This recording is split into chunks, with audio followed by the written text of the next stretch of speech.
অনেক সময় দেওয়ানি মামলায় জড়িত পদক্ষেপ না জানার কারণে অনেকেই নানা ধরনের হয়রানির শিকার হচ্ছেন। তাই দেওয়ানি মামলার পর্যায়গুলো জানা খুবই জরুরি। আবার অনেকেই দেওয়ানি ও ফৌজদারি মামলা নিয়ে বিভ্রান্ত। একই প্রক্রিয়া বিবেচনা করা হয়, কিন্তু দেওয়ানি ও ফৌজদারি মামলার পদ্ধতি ভিন্ন। দেওয়ানি কার্যবিধি 1908-এর ধারা 9 অনুসারে দেওয়ানি প্রকৃতির একটি মামলা মানে যখন মামলার মূল প্রশ্নটি সম্পত্তি বা শিরোনামের সাথে সম্পর্কিত। দেওয়ানি মামলা কোড অফ সিভিল প্রসিডিওর 1908-এর ধারা 158 এবং 51 আদেশের ভাষ্যমতে পরিচালিত হয়। দেওয়ানি আদালতে একটি দেওয়ানি মামলার বিভিন্ন ধাপসমূহ: আর্জি আকারে মামলা দায়ের এবং বাদী ও বিবাদীর বিবরণ, সমন জারি,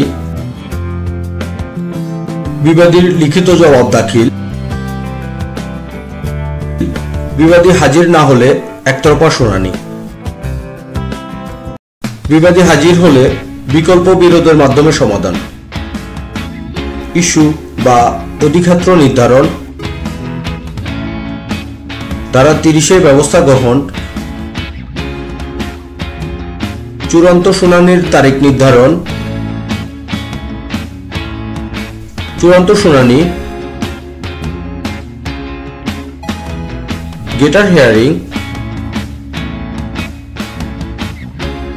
বাদী ও বিবাদীর সাক্ষ্য গ্রহণ, যুক্তিতর্ক শুনানি, রায় ঘোষণা, ডিগ্রি প্রদান, ডিগ্রি জারি, পর্যালোচনা, পুনর্বিবেচনা